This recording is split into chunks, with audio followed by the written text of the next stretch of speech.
यहाँ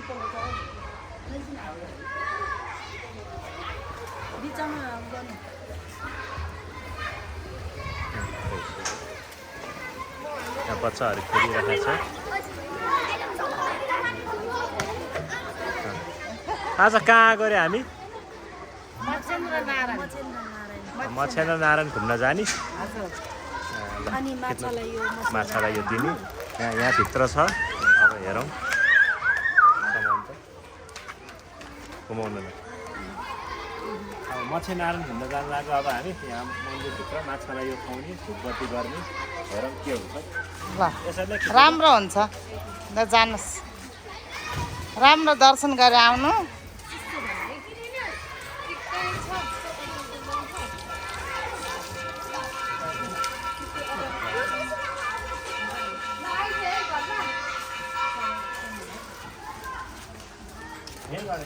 हस्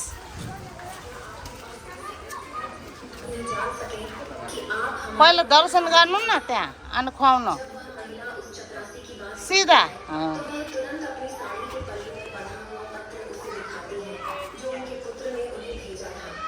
चपरासी जब पत्र खोलकर देखता है और भेजने वाले का पता देखता है तो वह वृद्ध महिला से क्षमा मांगता है और कहता है, हमें माफ कर दो, हमें नहीं पता था कि आप डॉक्टर साहब की माँ हैं। प्रिय दर्शकों, वह माँ कहती है, कोई बात नहीं, मैं आपको माफ करती हूँ। बताइए मेरा बेटा और बहू कहाँ है? तब चपरासी दूर से इशारा करते हुए कहता है कि जो कमरा ऊपर दिख रहा है वह आपके बेटे का कमरा है और वह इस समय घर पर। जी हो न। फिर भगवान शिव कहते हैं, अब वह माँ अपना सामान नीचे रख देती है और सोचती है कि सामान को बाद में उठा लूंगी, पहले अपने पोते और बहू को देंगे। ये सोचकर वह बूढ़ी माँ जल्दी जल्दी सीढ़ियाँ चढ़कर के अंदर चली जाती है। घर में प्रवेश करते ही उसे आंगन में दिखाई देता है जिसमें उसका पोता झूल रहा होता है। पोते पर नजर पड़ते ही वह दौड़कर घुमेर आउनु नि त जानु। सीने से लगाकर प्यार करने लगती है। त्यही राख्नु। बूढ़ी माँ अपने पोते को गोद में लेकर प्यार करती है तो बच्चे की नींद खुल जाती है और वह जोर जोर से रोने लगता है। बच्चे के रोने की आवाज सुनकर जब बहू रसोई से बाहर आती है और सोचती है कि मेरे बच्चे को क्या हो गया, इतना क्यों रो रहा है, और जब वह आंगन में आकर देखती है कि उसका बच्चा एक भिखारी जैसी दिखने वाली बुढ़िया के हाथों में है तो वह चिल्लाने लगती है। वह अपने पति को पुकारती है, सुनिए जी, एक काली और एक आंख से कम देखने वाली बुजुर्ग महिला हमारे बच्चे को उठा ले जाने की कोशिश कर रही है। पति के आने पर वह अपने बच्चे को उस बुजुर्ग महिला से लेकर अपने गले लगा लेती है और अपने पति से सबैतिर हाल्दिनु अलिअलि। अपने घर की सुरक्षा के लिए कैसे लोगों को रखा है, कोई भी अंदर आ जाता है। देखो, यह भिखारन बुढ़िया हमारे बच्चे को ले जाने आ गई है। दर्शकों को संबोधित ल धुपबत्ती बाल्नु ल्याइदिनु भयो। मैं चोर नहीं हूँ, मैं तो तुम्हारी सास हूँ और ये जो तुम्हारे पास खड़ा है वह मेरा बेटा है। तुम्हारी गोद में जो बच्चा है वह मेरा पोता है। मैं उसे क्यों चुराऊंगी? जब बहू इन बातों को सुनती है तो वह अपने पति से पूछती है, ये बुढ़िया क्या कह रही है? क्या सच में ये भिखारी जैसी दिखने वाली आपकी माँ है? क्या आप इसी तरह राख्नु है अहिले आपने मुझे पहले बालेर त्यहाँ राख्दैन। आपकी माँ ही है। जब पति अपनी पत्नी की ये बातें सुनता है तो वह कहता है, यह बुढ़िया झूठ बोल रही है, ये मेरी माँ है। अरू भित्र गएर बाल्नु तो इस दुनिया में नहीं है। टाढैबाट खिच्यो हुन्छ कि होइन। अरू त्यो तपाईँहरू बाल्न लानुभयो भनेर मैले उ गरेको। बेटे, तुम ऐसी क्या बातें कर रहे हो? मैं तो हर दिन घर के दरवाजे पर बैठी तुम्हारी राह देखती रहती थी, सोचती थी कि मेरा बेटा आएगा, पर तुम तो आए ही नहीं।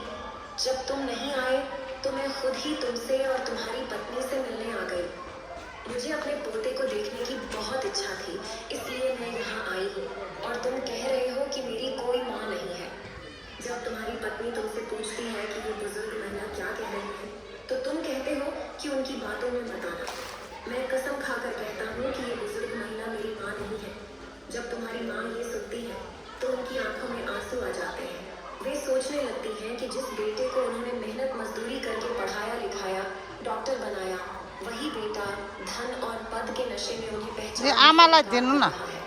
वह कसम खाकर भी यह मानने को तैयार नहीं है कि ये उनकी माँ है, जो उनके जीने का सहारा थी, जिसके लिए वे अभी भी जिंदा हैं, जिसके लिए उन्होंने अपनी जवानी को कुर्बान कर दिया, वह कह रहा है कि ये बुजुर्ग महिला झूठ बोल रही है, ये उनकी माँ नहीं है। इस दुनिया में उनका एक ही सहारा था और आज वह भी छूट गया। फिर भगवान शिव कहते हैं, वह माँ समझ जाती है कि उनके बेटे ने एक बड़े घर की बेटी से शादी की है और बड़े पद पर पहुंच गया है, इसीलिए वह उन्हें पहचानने से इनकार कर रहा है। माँ कहती है, बेटा कोई बात नहीं, मुझे लगा तुम मेरे बेटे हो, इसलिए मैं तुम्हारे पास आ गई, क्योंकि तुम्हारे जैसा मेरा भी एक बेटा है जिसे मैंने मेहनत मजदूरी करके डॉक्टर बनाया है, जो मेरे जीने का सहारा था। लेकिन अब मुझे पूरा यकीन है कि तुम मेरे बेटे नहीं हो सकते, मुझसे गलती हो त्यो माथि छ नि, माथि राख्ने ठाउँ त्यहाँ राखिदिनु न। ऐसा कहते हुए वह माँ आंसू बहाते हुए घर की सीढ़ियां उतरने लगती है और सोचती है कि उसका एकमात्र सहारा भी आज उससे दूर हो गया है। अब वह किसके भरोसे जीगी? उसकी आस्था भी टूट गई है। वह माँ सोचती है कि जिसे उसने अपनी खुशियों का स्रोत माना था, हावा चलेछ है। जीवन का आधार समझा था, जो उसकी जीवन की नाव को पार लगाने वाला था, बस लाइटर ल्याउनु। की नाव को मझधार में छोड़ रहा है। फिर भगवान शिव कहते हैं, इस तरह आंसू बहाते हुए माँ धीरे धीरे नीचे उतरती है। उसके मन में ख्याल आता है कि जब उसका बेटा ही उससे मुंह मोड़ चुका है, तो अब वह इस जीवन को कैसे जिएगी? बेटे के बिना इस जीवन का क्या होगा? इस तरह वह माँ अपने बेटे के घर से बाहर निकल जाती है और बंगले के बाहर बने चपरासियों के कमरे तक पहुंच जाती है। वहाँ एक चपरासी को पास बुलाकर कहती है, बेटा मुझे एक पत्र लिखवाना है, क्या तुम मेरे लिए यह काम कर सकते हो? फिर भगवान शिव कहते हैं, चूंकि चपरासी पहले से ही जानते थे कि यह बुजुर्ग महिला डॉक्टर साहब की माँ है, झर्यो। इसलिए वह तुरंत कागज और कलम ले आता है और पूछता है, माँ जी आप मुझे क्या लिखवाना चाहती हैं? इस तरह वह बुजुर्ग माँ बोलती जाती है और चपरासी लिखता हेलो है। जब पत्र पूरा लिख लिया जाता है, छे वसा झुकना हुआ चपरासी से कहती है, बेटा मुझे बहुत प्यास ख यार ना। मेरे लिए थोड़ा पानी ला सकते हो? फिर भगवान शिव कहते हैं, उस माँ की बात सुनकर चपरासी पानी लेने चला गया। इस बीच वह माँ अपनी साड़ी को पंखे से बांधकर आत्महत्या कर लेती है।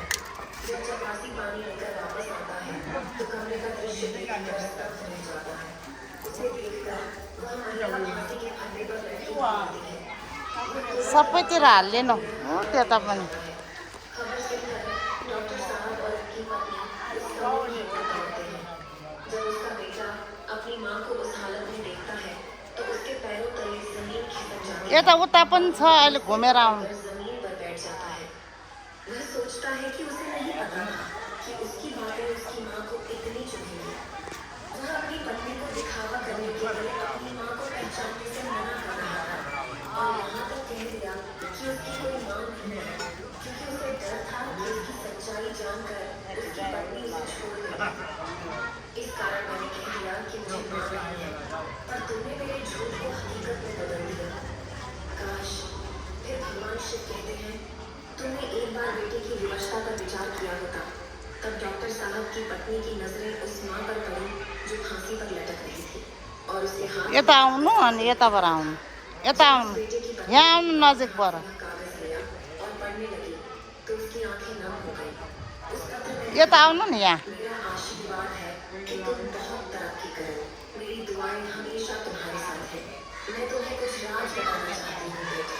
मैं जो नहीं अच्छी दिखती उसके पीछे भी तुम ही हो। जब तुम पैदा हुए थे तुम्हारी एक आंख नहीं थी।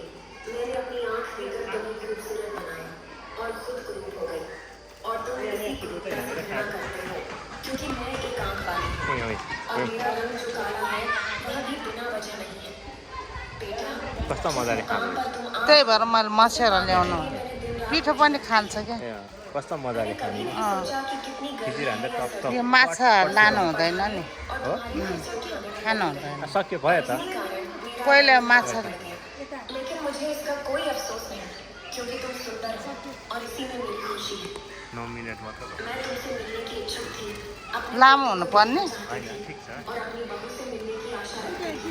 इसलिए मैं शहर आ गई थी। जानु जानु। कभी गाँव आकर मेरा हालचाल नहीं पूछा, पर जब मैं खुद तुमसे मिलने आई तो तुमने मुझे पहचानने से भी इनकार कर दिया। इससे मुझे ऐसा लगा कि अब इस दुनिया में मेरा कोई चन्दन उ गर्ने होला त्यहाँ। नहीं रहा। जब कोई अपना नहीं बचा तो जीवन का क्या अर्थ है? बेटा, जाते जाते मैं भगवान से यही प्रार्थना करती हूँ कि तुम हमेशा खुश रहो, त्यही प्लास्टिकमा हाल्नु न। संतान खुश रहे। फिर भगवान शिव कहते हैं, जब उस बेटे की पत्नी यह पत्र पढ़कर अपने पति को सुनाती है तो उस बेटे का सिर शर्म से झुक जाता है। उसे अपने आप पर घिन आने लगती है कि जिस माँ ने उसकी जिंदगी संवारने में अपना सब कुछ लगा दिया, उसी माँ को आज जब वह अपने दरवाजे पर आई तो मैंने उसे एक गिलास पानी तक नहीं पूछा।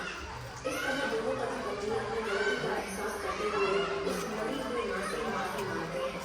लेकिन अब क्या किया जा सकता था? वो माँ जो थी, उनकी माँ को सुनने के लिए वहाँ नहीं थी। वो उसे इतनी दूर चली गई थी जहाँ से कोई वापस नहीं आता। भगवान शिव कहते हैं, अब डॉक्टर साहब के पास सिर्फ पछतावा ही बचा था। ये दुनिया भी कैसी है ना?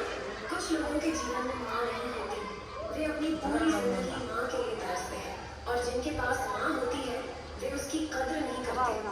फिर भगवान शिव कहते हैं, पत्नी और बच्चे तो फिर मिल सकते हैं, लेकिन अब सँगै आउनु है, सँगै आउनु। फिर भगवान शिव कहते हैं, एक संतान ही माता कुन मन्दिर दर्शन गरेर आउनु भयो रे? बुढ़ापे की लाठी है। मत्स्यनारायणको गरे आज शनिबारको दिन कस्तो भयो? पहिलोचोटि हो। ल, मत्स्यनारायणले रक्षा गर्नु। ल।